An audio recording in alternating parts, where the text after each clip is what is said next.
It's all you, miss. Now, I may remind you occasionally too, because we're both pacers. We pace around. Nice way. And we have a wonderful microphone with the camera this month. Today So we we'll try to feel remind each other of that. And then go follow me and Yeah. I know, I'm excited to use it. So thank you. Again, RCA. So, okay, so welcome everyone. Thank you for being here today. I want to give everyone a good afternoon. Welcome to the Kane County ROSC Council August meeting. A huge thank you to Recovery Centers of America for hosting us. Round of applause. St. Charles. Let's get them.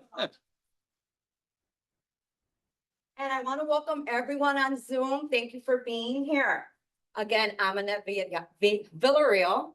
I am your Kane County ROSC coordinator, and my co-host, can't see him on screen, but is Jared Burton, coordinator for the DuPage ROSC Council.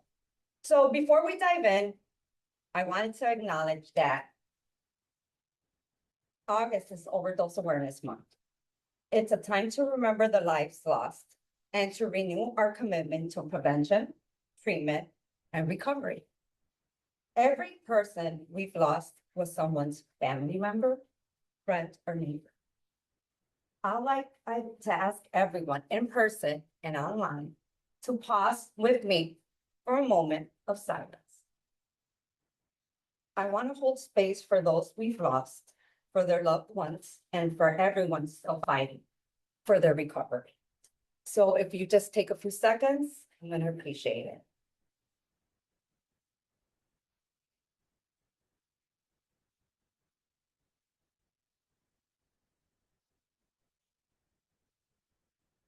Thank you. That silence reminds us why this work matters. Every life lost fuels our resolve, and every person in recovery proves that change is possible. So let's carry that with us through this meeting, everyone. So briefly, I want to introduce what is a ROSC. For anyone joining us for the first time, I want to give a quick overview of what a ROSC actually is. A ROSC stands for Recovery Oriented Systems of Care. It's not a single program or agency. It's a network, a coordinated system that connects treatment providers, peer supporters, housing services, employment programs, legal aid, and people with lived experience. The goal is simple. When someone reaches out for help, they don't get bounced from door to door. They get a warm handoff to exactly what they need when they need it. Kane County ROSC is one of many across Illinois. We meet monthly to share updates, break down silos, and make sure our systems work for real people.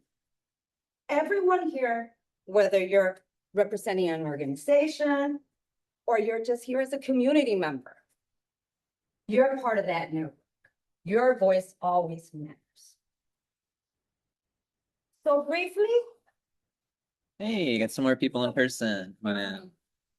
We have some people walking in and at a great time because we are going to cover the agenda. So today we just held a moment for overdose awareness and we welcomed everyone. We went briefly through what a ROSC is. And now we'll just do some, I want to say formal introductions, right? We'll go around, please share your name, your organization, and what you're hoping to get out of today's meeting. So I will start. My name is Annette Villarreal, and I am hoping we leave today with a clear sense of our next steps and stronger connections across our network. Jared? Yeah, Jared Burton. I coordinate the DuPage County version of this program. So the sister program to the Kane County ROSC. I'm also a person in long-term recovery. I always think it's important to mention that at these meetings because I think without like the buy-in from people with lived experience, all we are is just like a network of organizations. And that can be a great thing, but we all know that a lot of the driving force is the people who are actually embedded in the recovery community. So I think that's all of us here in one way, shape, or form. So I think it's maybe this goal for this year is to make sure we're always recognizing those people, either in recovery, but also family members. More often than not nowadays, we're finding people with their lived experiences with their families. It's either a loved one they lost or someone who's still struggling, not quite ready yet. And so we do what we can to make sure we're there for them when they are ready. So yeah, glad to be here. I'm your humble tech guy for today, so I'll pass it along right over here. Garrett, I'm Penny. I am with Recovery Centers of America. I've been like 4 years now. Holy crap. Yes, it does. I'm also a member of the DeKalb County ROSC. Great, yes. Sauk Valley Voices of Recovery. Yes, Yeah, that I work with them quite often. great. And partner with them all the time. My goal really in being a member of a ROSC is to be connected to other providers and to be able to be of service to people who are seeking out resources so that we can work collaboratively and seamlessly to help people get connected to the right care at the right time. I love it. Great. Glad to be here. Who wants to go next? My name is Mark, and I'm also with Recovery Centers of America. I actually have an enterprise role, so I have facilities across the United States, but I'm thrilled and humbled to work with the St. Charles team. Hi, I'm Hi. sorry, excuse me. I'm right here. Hey. Hi, Becky. Hi, Good Jerry. to see you. Good. As Penny mentioned, you know what, I think for me, it's about like, how do we continue to build this community? We know Yes. keeps people in recovery, right? So kind of bringing that clinical word into play, but covering a lot of different areas about the United States for Recovery Centers of America, like seeing some best practice, seeing if there's additional types of resources in their communities as well that they might be able to do that. So I was thrilled Karen asked me to join today. Great. Glad to have you with us. That's great. Yeah. And you can experience a ROSC, in person. Yeah. It's awesome. My name is Karen Walnick-Albert, and I am the CEO here at RCA in St. Charles. And we also have 2 outpatient clinics, one also in St. Charles and one in Rolling Meadows. I helped open all of our facilities and have been with RCA coming up on 7 years next spring. So it's been quite an adventure. And prior to that, worked at Gateway Foundation for 10 years. So I've been in this space for a long time here in Illinois. So I'm really excited that we had the opportunity to host this meeting today. I get Jared's emails all the time, and I regret we have not been as involved in this group as we could be. I'm very active I'm on the board of directors of the Lake County Opioid Initiative, and we work very closely with Dr. Mary and the Lake County ROSC. And so I've been involved in that group even before I was involved at RCA. And so I'm grateful that we could all get together today and that we could host you here, and want to commit to being much more involved going forward. So thanks for. Can I mention something real quick? I was telling Annette while we were waiting, when we first got in, I was like, this was quite literally, I think maybe the first outreach trip I made was to here, and it was an open house in 2022. So I think you would just come on maybe a second year, and it was in the building right over there. Fantastic. And so it's great to be back here like 6 years later, almost 5 or 6 years later. So yeah, great to be here. What else we got? I'm Sharon Cabrera. I'm the substance use prevention specialist at the Kane County Health Department. And I run the SOAR grant board. And I'm Tony Garcia, the information and referral specialist at the Kane County Health Department. So I like to come to these meetings to get any resources and information I can share with clients. Great. Sure. Hi, I'm Becky. I am the community outreach manager over at Naomi's house with human trafficking survivors and/or sex industry workers, however they identify. Great. And I'm Emily, and I'm the intake and outreach specialist there. Awesome. Now, how about online? Because I do see some people on the Zoom side. So does anybody want to say hi? I can just call on you. How about Andrea? You want to say hi real quick, Andrea? Yeah, hi, I'm Andrea, and I'm over at AID Association for Individual Development. I'm on the mobile crisis response team, person in long-term recovery. I'm a CRSS lead.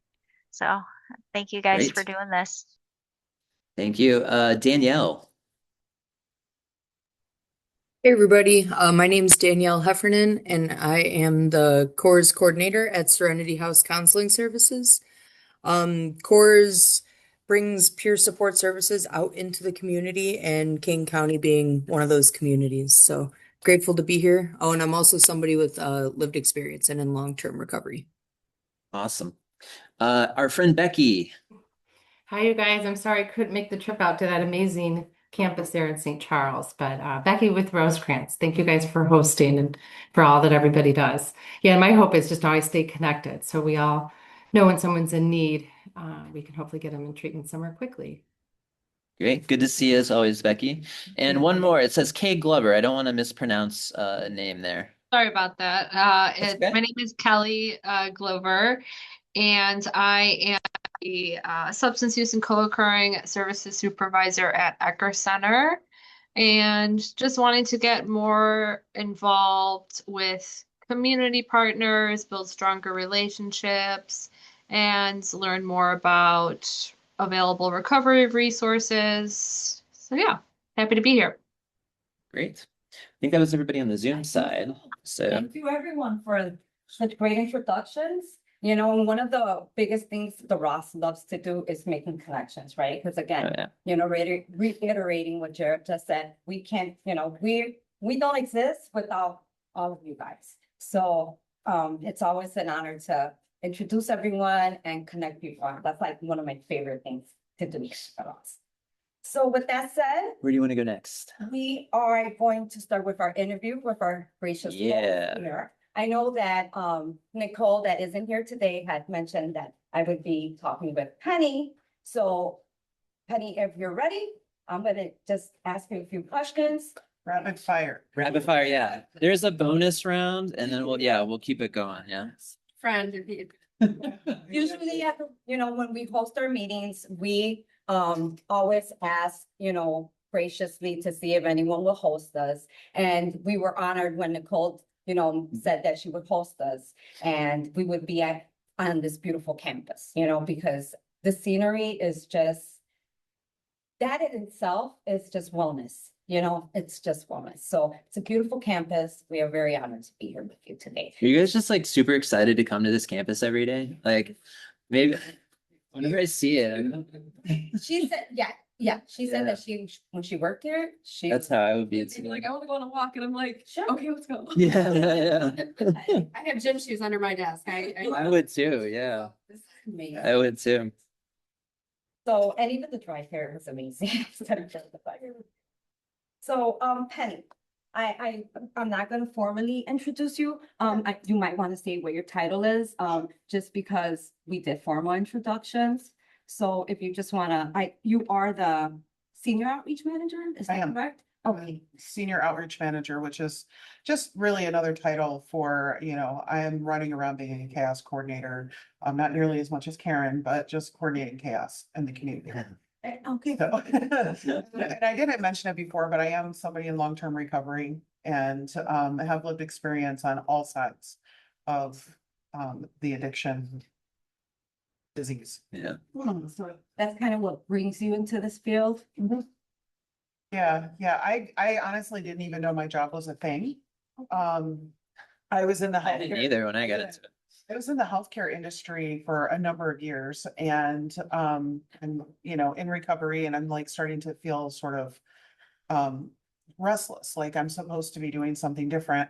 And so I thought I was gonna go in a specific direction, and so I started throwing out my resume and nothing was happening for like 3 months. And I just kind of threw up my hands and I was like, okay, universe, if this is what you want me to do, this is what I'm gonna do.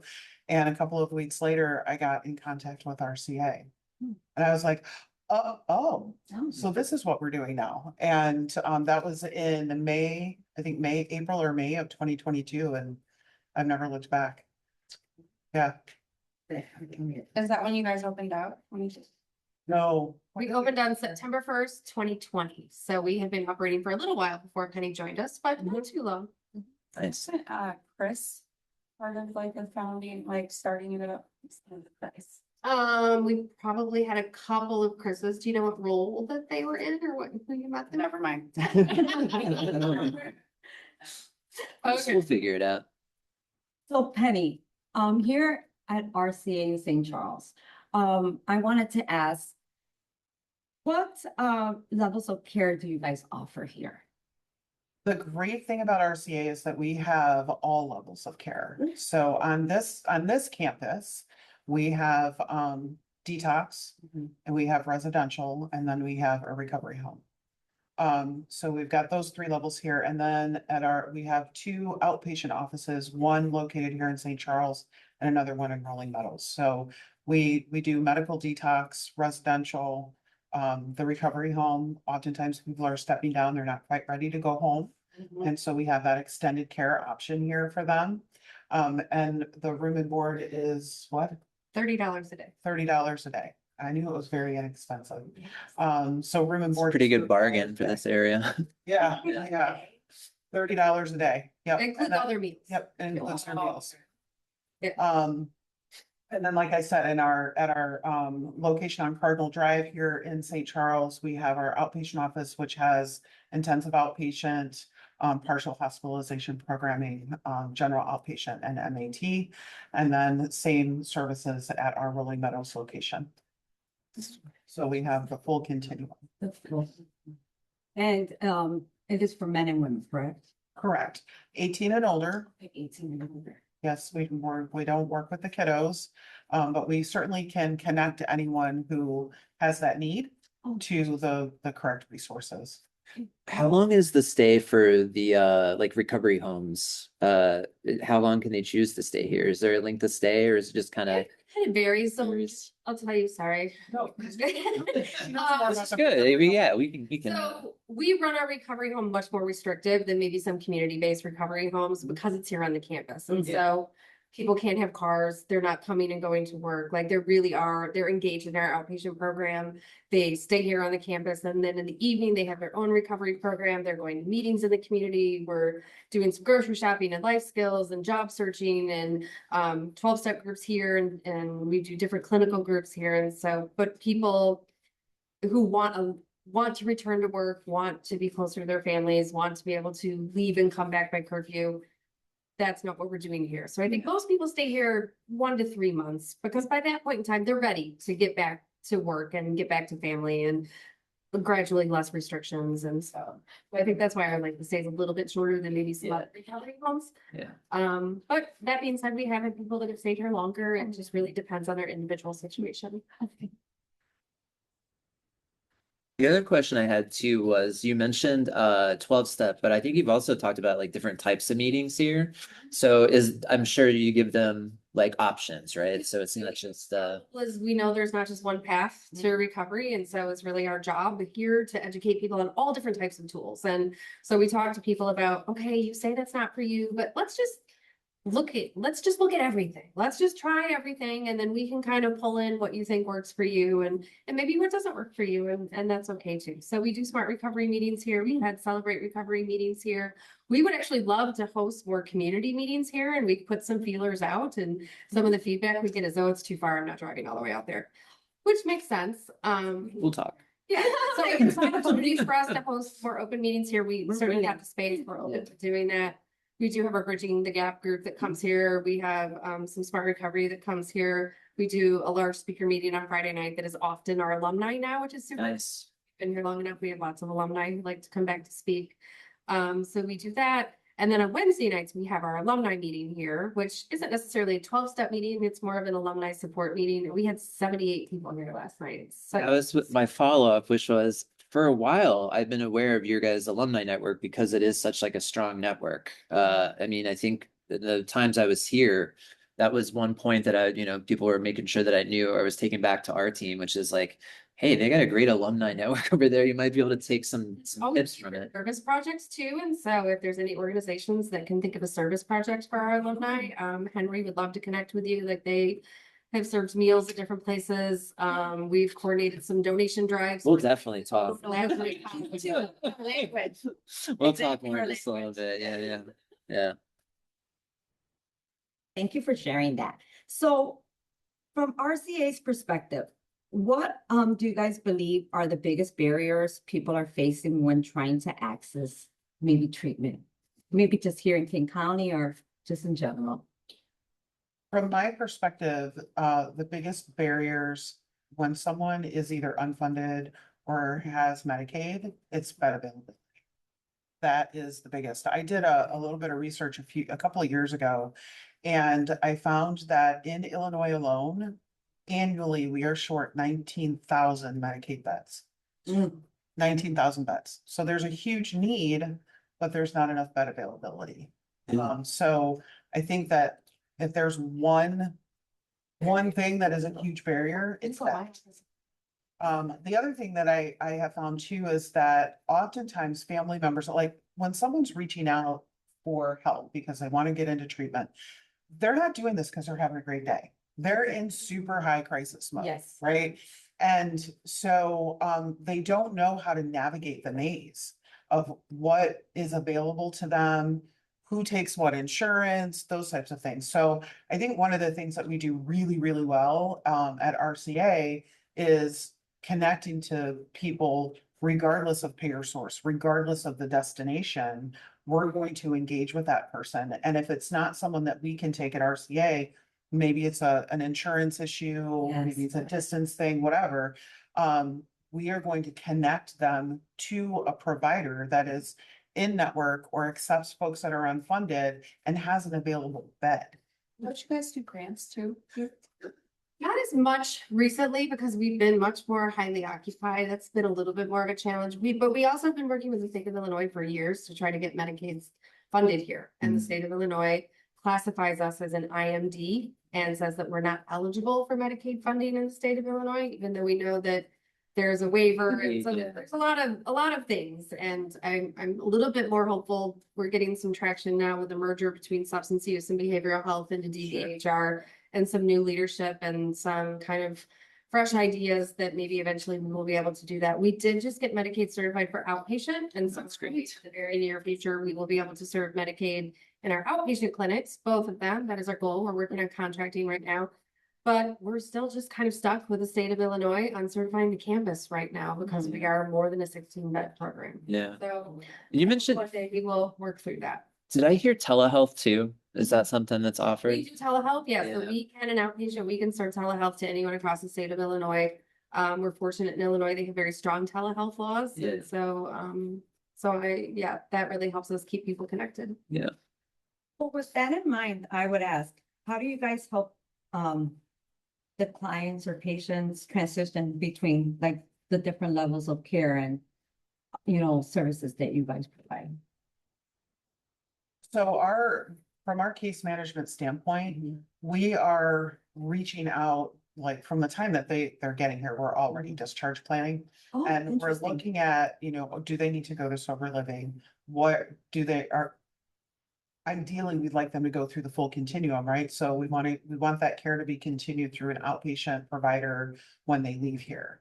And if they're not going to go to our outpatient, we're getting them connected to an outpatient that's maybe more convenient to them, or maybe they've had a previous relationship.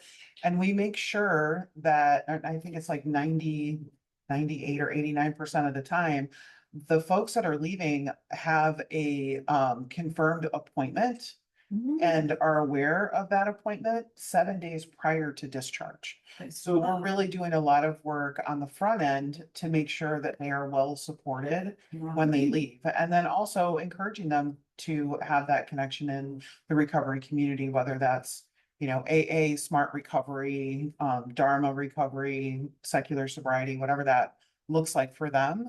But making sure that they have a lot of systems that are set up to support them. In addition to that, we also have family programming that is built right into that particular patient's services here. So we really want to incorporate the family so that everyone is speaking the language of recovery. Because if someone comes in and they're now speaking the language of recovery, but their family, they're going to go home to the same environment and their family is not speaking that language. It's like speaking Chinese, right? And so the whole family needs to have that opportunity to recover. So we do offer the family support, both for our inpatient and our outpatient services. Wonderful. I love how you guys incorporate the family as well, because it really does take the whole environment and that. includes Family gets family. forgotten about a lot, I think. No, they do. in They the do. process. Because I'm a person in long-term recovery myself, and as a person in long-term recovery, one of the things that you do most is isolate, and you want to keep your family separated from everything. You don't want them to know the no, you know?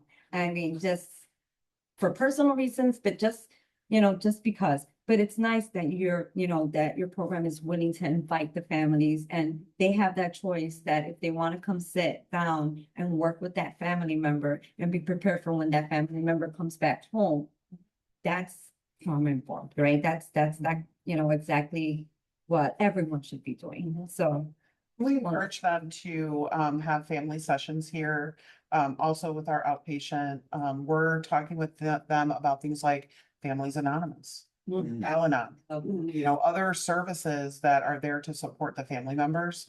I think I've said for 4 years now that families are often the forgotten patient. Yeah, yeah, truly. And so when I am working with someone, like a mom, this is a really good example, moms, Yeah. we want this fixed, right? And it's a telltale sign when I say, how are you doing? And mom launches into like this whole litany of my child, right? And so where they're at. Their whole world is wrapped around this person getting better, right? And so then I know that I can kind of start talking with them about, but what about you? That's What does your life look like when this person gets better? What is your identity once this person gets better and is on the road to recovery? And oftentimes they have no idea.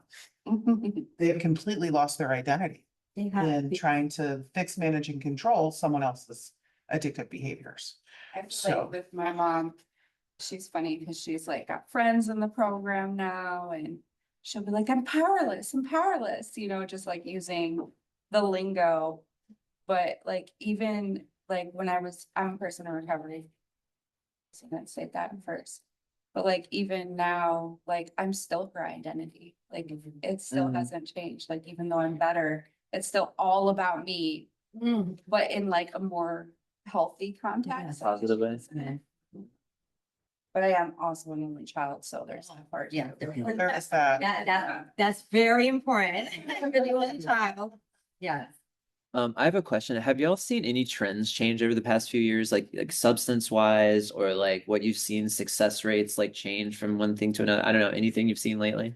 In terms of substance wise, I think we've seen a lot more methamphetamine and an increase in cocaine use disorder, and many people who are using those substances that are surprised that there's fentanyl in their toxicology. Yeah. They're not realizing that they're also using fentanyl and the risks of that. And so we try to do a lot of education. We're a certified overdose prevention site with the state, so we give Narcan to everybody. Yeah. And even my lawyer, who struggles primarily with alcohol use disorder, does some cocaine on the weekends. We give him Narcan. He's like, oh, I don't need that. I'm like, oh. It's funny how they okay, back you. away too sometimes when you try to hand it to them. So we've definitely seen some trending up in that respect, and across broad demographics too. So I think that's a change. Our primary substance abuse still remains alcohol use disorder. I think we've seen decreasing opioid use disorder, at least in the population that we're serving here. I think some of our efforts, with the overdose epidemic have been helping, and I think some of our cracking down on access to prescription drugs, I think that's having an impact. But as we're seeing some overprescribing and issues with opioids going down, we're seeing the benzodiazepines go way up. Oh, wow. Okay. So we see huge problems with benzodiazepines. People's dentists are giving them benzodiazepines. It's everybody. I would say probably 60 to 70% of our patients, even though that might not be their primary substance, as they identify it, they're taking Xanax, sometimes prescribed, sometimes illicit pills. Which could be pressed, with any number of things in it. Yeah. So we're seeing a lot of that, and it's really, really difficult to wean people off benzodiazepines in a short period of time. And so our medical team is pretty progressive in trying to do slow tapers, because I think benzodiazepines are very effective in controlling people's anxiety very quickly, right? We want that immediate relief from our feelings. And so it's really hard, I think, for people that have had long-term benzodiazepine use, because Lexapro takes 30 days to really start to feel better. And some of the other drugs, nothing works like that. Benzos, right. It's really tough. And I think that's there's a lot of overprescribing and misprescribing events that I advocate, but I think as a system, we need to apply some of what we've learned with the opioid epidemic to benzos. That's my soapbox on that, sorry. That's okay. One other question that I do have, and then I'll let Ned give back. But have you seen like Matt or Mar like help the folks in the programs? Like 1000%. Yeah. If Dr. Holtzberg, who's our medical director, could put those substances in the water, he would. Yeah. We certainly have very, very high rates of patients leaving on MAR. We continue that in our outpatient clinics, and so that's really helps us with the continuity of care. So anyone who's eligible for medications to assist recovery, we are definitely hoping that they use that as a tool in their recovery plan. And Dr. Holtzford is a great doctor, great guy. So yeah, he wants to see people get better. So it's nice to have that. And My then favorite people in the oh yeah, yeah. And he's so like especially for like a medical, director, like he is very progressive. Like he was on board with like a lot of the vape shop stuff when it was first hitting. Like, so yeah, he's been a good friend. Very approachable. Oh yeah. Very. So one of the doctors on MAR now.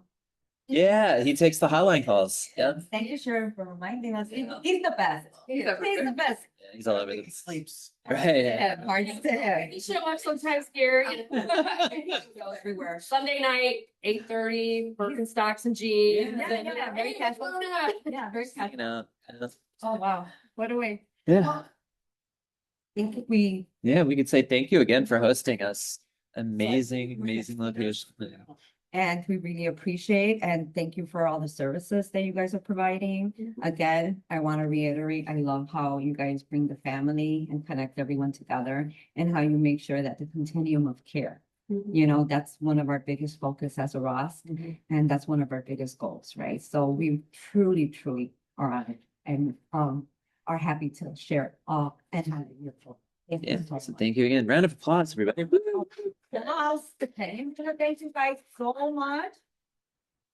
I'm gonna share. Steve? Oh, what do you want to do next? Wanna hold a few minutes in case someone online had a question. We Sure. forget about them. Well, there's Ben put a heart up there. I don't know if that's a question though. Oh, I wanted to say hello to my friend Penny Stark. So happy to see you. I thought you were going to be here.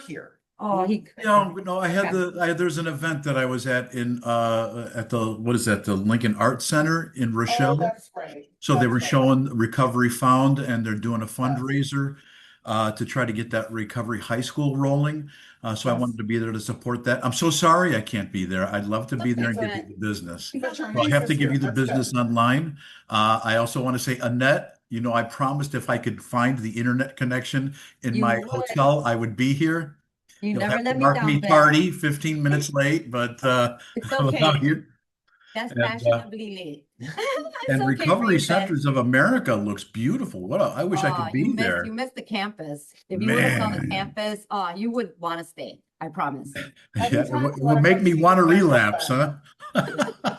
I just want to sit in one of those chairs. Anyway, I'm glad to be on this call. I'm glad I could join this thing just in some small way to support you, Annette, and Kane County, and my dear friend, Penny Stark, man. Wow. You dress up really nicely. Thanks. Whenever you want to come out for a tour, Ben, you have my cell number. You just give me a call, make it happen. You'd let me in there, huh? We might not let you leave. Exactly. So great. Thanks so much, man. I just appreciate being on this call. Thanks, Ben. All right, well, if no one has any questions online, then we'll move on. So now we're going to shift our focus to a population that often flies under the radar. Women and girls who have survived commercial sexual exploitation.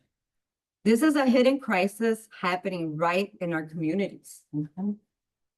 And the services needed to support survivors are deeply specialized and trauma informed.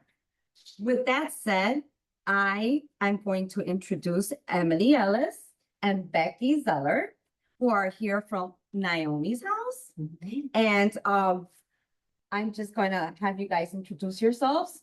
And we'll start with the what was it? The card, right? The postcard. Yeah. Well, thank you for having us today. Yeah. We're from Naomi's House and we serve survivors of sex trafficking and exploitation.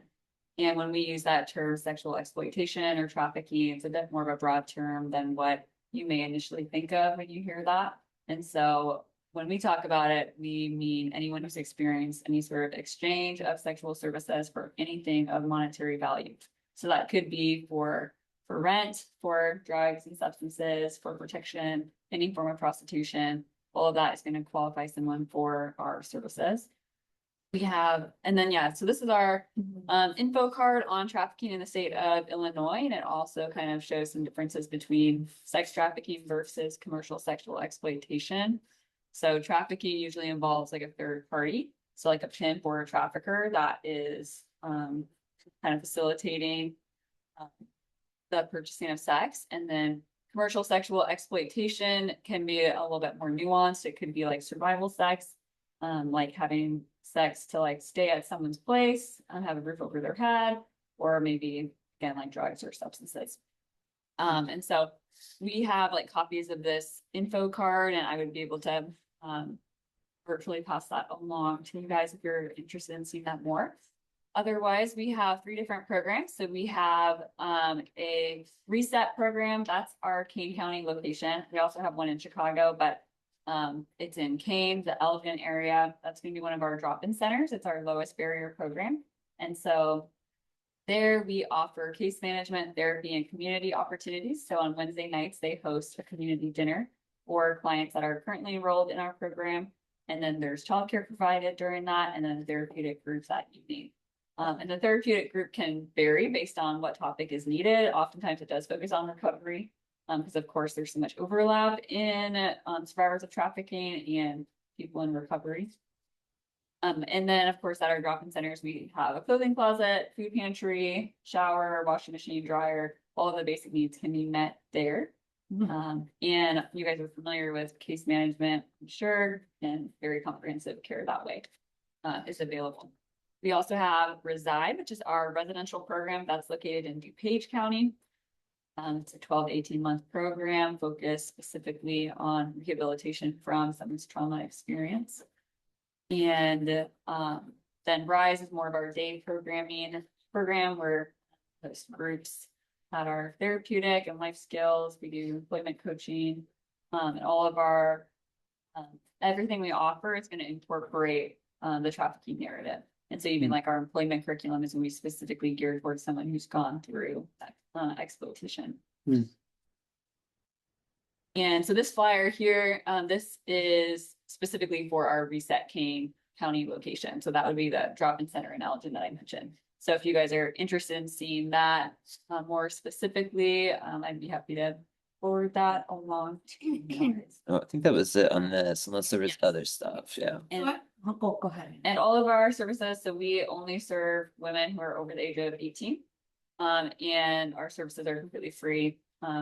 Someone doesn't need Medicaid or insurance to receive services from us. Does that include trans women too? So So we only have 15 minutes. I'm just gonna share a little bit about like get it out of the way and then we'll answer questions after. okay. So I am a lived experience expert. I'm probably the only, well, no, I'm not the only survivor that works in Naomi's House. There's several now. But I graduated from the program back in 2020, just like 3 years ago. So I put together a PowerPoint that just kind of gives like a narrative of a couple different instances that people may overlook as like examples of prostitution. I guess you couldn't really call it prostitution because when we say prostitution, we mean like on the streets or, you know, posting ads and being called, right? But these are also things that we consider and qualify for women to come in our program. So, and this can just kind of put on a different lens for you. I'll just get to the point. Okay. So I was gonna do, there's several different ones in here. So I was gonna do the survival trafficking, and there's an institutional trafficking one that is not in here. So this might be my old one, but I can go over that.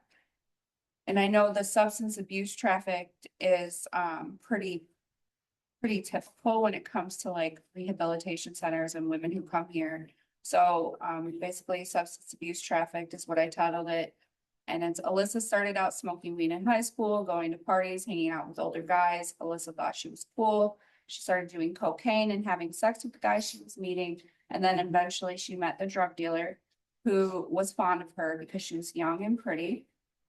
Alyssa already was predisposed to substance abuse issues because her father was a heroin addict. And as a matter of fact, her dad just died of an overdose a year prior. So Alyssa was off the wall doing whatever she wanted to whoever she wanted and when she wanted to. Alyssa was mad at her mother, herself, the world, everyone. Alyssa ran away from home, shacked up with a drug dealer, and after a while, he was done having his way with her. He kept leaving her places and sending her off to his customers, so like his cocaine buyers, so that they could have her as company, and then he was trading her for sex with them for money. So that was considered trafficking, even though it was like indirectly. Alyssa would do it because she wanted more cocaine. So Alyssa was drug trafficked. And then the survival trafficking is not all trafficking looks the same. My friend Margie had just gotten kicked out of her apartment because she could no longer afford the rent. Like she was saying, the rent. She hit up an old friend and he said she could stay with him for a while. While she was there, she felt like she had to have sex with him because he kept asking, and then he would get an attitude and make her feel weird and uncomfortable being there if she didn't. When she did have sex, everything would seem to be fine, but after a while, she didn't want to anymore, and so she just figured it would be better to stay in the streets. Margie was survival sex trafficked. And then there's familial trafficking, which can look a lot of different ways, but this one says Susan and her cousin Corey had a drug problem. Corey had some friends who sold drugs and told Susan if she slept with them that they could get some money and drugs. Corey always ends up getting half the drugs or the money when Susan is done having sex with Corey's friends. If Susan doesn't give Corey the money, he gets mad, calls her a crack whore, tells on her to his mom, her aunt, and Corey is using mind control at this point. If he doesn't get what he wants, drugs, Susan is being familial trafficked, right? And then the institutional one, which I think I edited this and I put it in a different one, but basically that one is just where men or women who work in an institution are targeting women for sex in a way that they're offering them money underneath the table without like the higher ups knowing, without other clients knowing. They're just like targeting these women as vulnerable individuals, right? And it does happen. It could be happening here, you know, it could be happening at Serenity House with your employees. And I don't want to make you never be able to look at your employees the same way, but you never know, right? Like that happens. And it happens more often than we want to admit. And I'm knowing that this happens right in the offices too, where they're doing these sexual acts right on campus, right in the offices, for trade for money, right? So they're being targeted. They know they're a survivor. So this is also like a population that needs to be coveted, that the conversation needs to be like very, very private. Nobody needs to know. This information needs to be very anonymous. And I think that a lot of women have a really hard time admitting because it's embarrassing. So you're gonna get a lot of women that come in that are never gonna talk about it. They're never gonna open up about it, you know, because it's embarrassing. And you meet me and I don't care, just tell me. But it's people like me who make this world comfortable to be able to talk about their stuff. And that's why I think, you know, God, my higher power, put me in a position to not have that weight on my heart to be embarrassed about it. So I'm not. Thank you for sharing that. Oh my goodness. Thank you for making Yeah, us it's aware. Just, I mean, that's the most important thing, right? We want to bring awareness to this topic. It's a difficult topic to talk about, right? But it's so needed. It is happening. It's happening right in our backyards, right? Right And in no our one wants, houses. no one wants to admit it. No one wants to talk about it. It happens to, to very young individuals who are, just developing themselves, and it's hard for them to navigate. They're getting taken advantage of, and it's just horrible to think about it, but it's the truth. And we do need to make awareness. So I appreciate you making us aware, the council aware, bringing, this information to us, which again, comes in hand, in the fields that we work, right? I include all of us. But with that being said too, I know it also has to be, how would I say, my outreach looks way different than your outreach, right? Because your community, although it's all our communities, right? But your services are a little different than the services that we're providing, right? So when you guys are doing like outreach,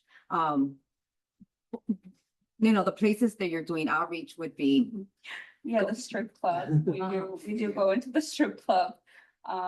We're going Friday, so you said service work, that your people would be interested in service work. And I think they'd be the perfect people to do like our inspirational quotes for our letters.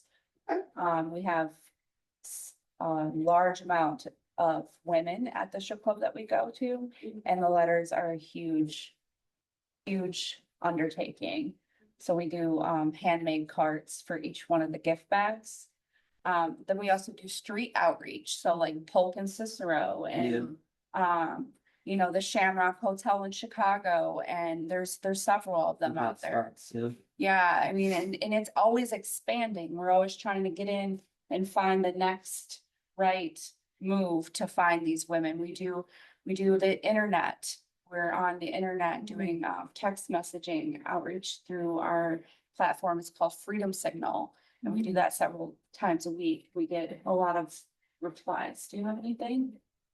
Yeah, I basically covered it, but yeah, we do focus on a variety of outreach initiatives, and we serve 400 women a year in our services.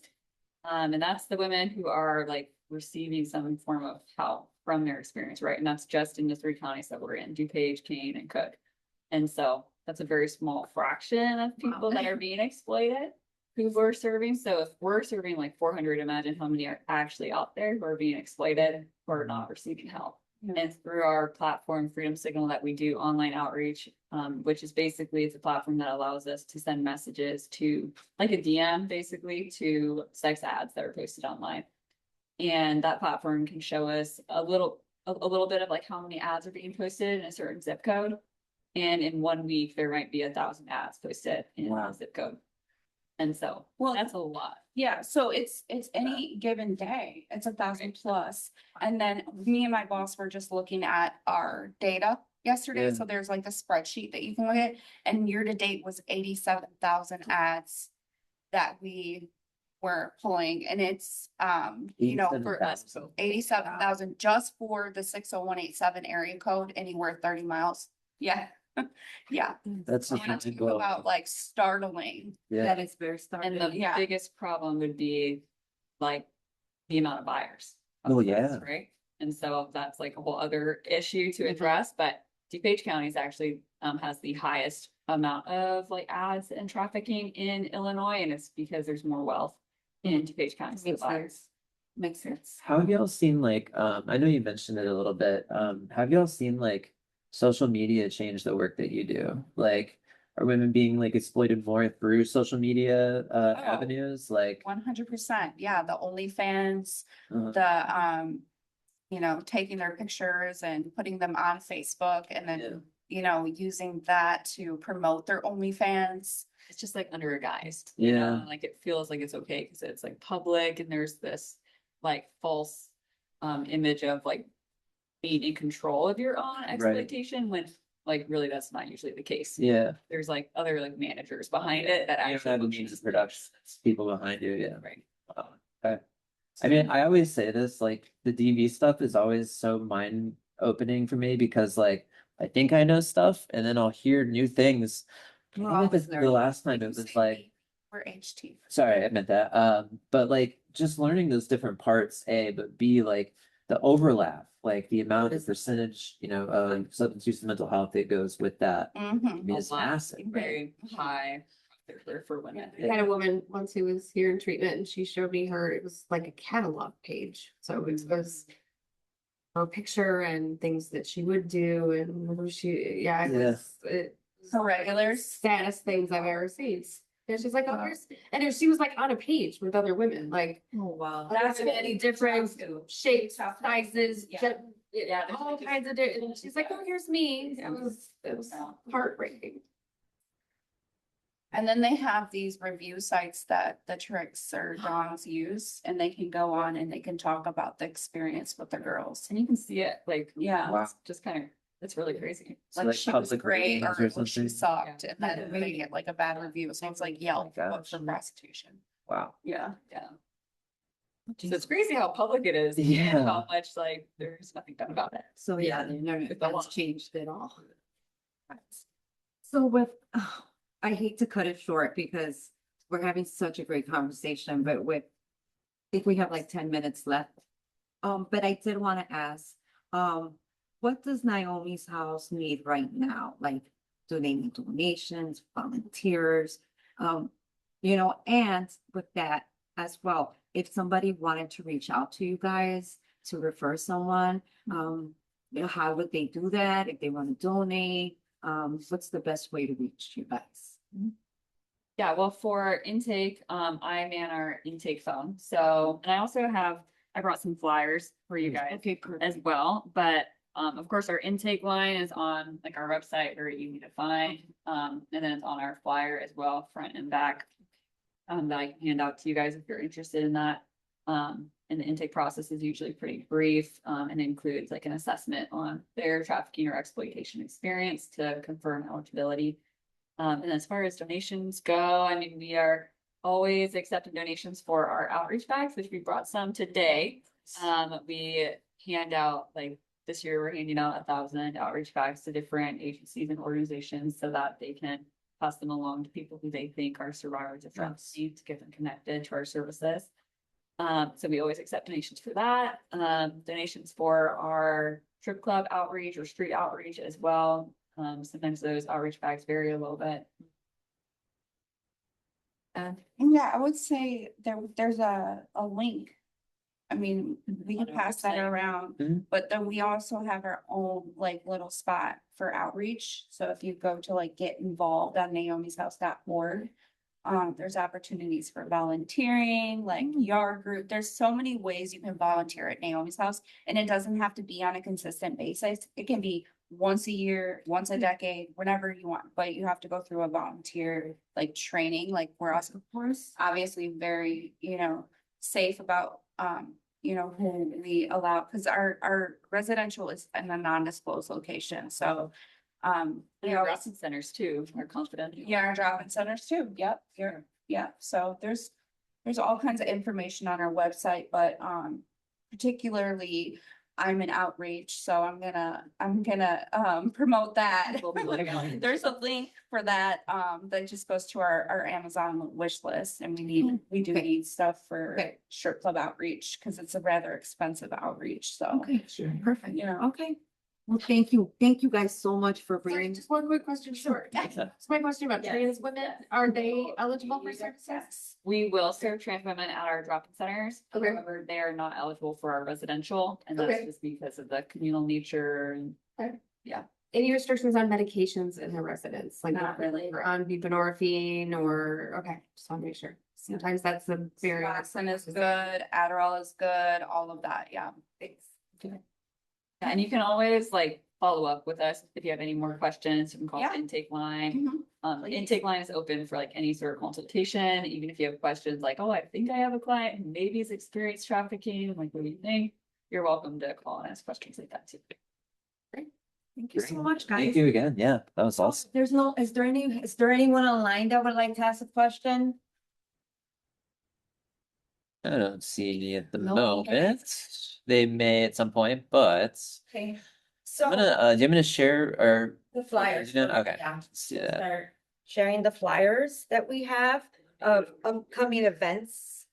We'll do our announcements because All right, hang on one second. Going to zoom out a little bit. All right, you want to talk about OD awareness? Course. So please, again, we just discussed that August is overdose awareness day, a month, and our overdose awareness day will be held Monday, August the 31st, 2026, from 6:30 to 8:30 p.m. at our beautiful campus in Addison. If you have any questions, please reach out to Donna Renard. We also RC has a table that night, so Yes, they do. uh, They does, Naomi's house does.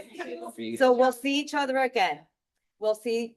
And then we also have this upcoming training for anyone who's a professional in the field. It does have to do with exactly what we were discussing, family sex trafficking, the hidden ugly. So that's August the 26th, 2026 at 10, from 10 to 11:30, and it's free registration. nice. Who's doing that? Hang on, I'll tell you. Illinois Illinois. Families Resource Center. Well, we may have you guys see if it's good or not. Yeah. And then, of course, Taking Control Counseling is holding an event Friday, August the 21st, Partner Abuse Intervention Program, and that's at Taking Control Counseling, August 21st. All right, and I'm just gonna go over just a couple, and then we'll open it up if anybody has some stuff to promote, just real quick. The mobile outreach units, Serenity Houses is always looking for donation stuff. We actually got the second ban in recently, so you may see two of them out and about. But we go out with AID in Kane County on Wednesdays and Thursdays. We're always looking for donations currently because it's still obviously in the middle of summer. Always looking for like men and women's shorts, short sleeve stuff, toiletries, body wipes, anything that's good for hygiene out in the heat. We're always looking for. And then before too long, we're going to be talking about collecting winter coats and stuff like that. Last year, I think we gave out like 300 plus winter coats, mostly due to the gracious donations everybody provided. So if you're interested, find one of us, we'll make sure we get it. I'm doing a presentation next month about actually about social media. So using social media is kind of like an early warning system for emerging drug trends. I've covered a few different emerging substances this year, and social media has been a part of like every single one of those substances. Usually they'll either pop up on like TikTok or Snapchat, or you'll get like a recovery community springing up around certain substances, almost to like to meet the need that we don't. Stuff like 7-0, like 7-0 support groups, things like that. So if you're interested in social media, these are always open to the public on Zoom. So that'll be on September 16th. And then lastly, I'm kind of helping out by distributing. If you know somebody in the DuPage area who has had an overdose like in the past few years, who'd be willing to take a short survey about their experiences, we're basically trying to find out like what weren't they provided, right? Like that they OD'd, what kind of services were offered to them. Where can we be better as far as what we're offering people in the ERs, but also post ER, aftercare, stuff like that. So that QR code will take you to the short survey. Feel free to share it though, amongst your networks. So I'm going to stop my share for a minute. And do you want to open it up if anybody else has got stuff to promote So anyone? on Zoom or here if you'd like to promote an event coming up? Lake County Opioid Initiative is doing a Rise and Run for Recovery Nice. on August 30th. Some of us are sponsoring that event and we'll be there. It is at Hastings Lake Forest Preserve in Lake Villa, so a Okay. bit of a hike from here, but if you like to run and want to go run for a race that's donating money to a good cause, I have a flyer in my office I can bring in. You can take a picture of it if you want. I should have brought it in with me, but no worries. So we'll do that. There's about a minute. Anybody else online? Yeah. You can email it to Jared, we'll put it on our Facebook. All right, Anyone well. else? Any other events? No one has no events? Well then, no one online has any events? Yeah. All right, well, I want to thank everyone for joining us today. And again, we want to thank RCA, but we also want to thank Naomi's house for all the useful information. And thank you for being here. We will see you next month. We still are not. We're gonna be at I'm sorry, I don't want to call it Gate anymore. Alpharus. I believe they Alpharus, changed their name yes. to There you go. Thank you, because I didn't know the correct name. So in Aurora. Yeah. in Aurora, Alpharus, in Aurora. Yep. So Formerly Gateway Foundation. Formerly Gateway. Take a minute. I know. That's why I almost called it Gateway right after the jump, but yeah. Today, was it today? Last week, a few days ago, but yeah. Always call it gateway. I will too. I will Anyway, too. AKA. Alpharus. Alpharus. All right, everybody It is. on the Zoom. We'll see you. Thank you, everyone. It was great to see you. Bye, guys.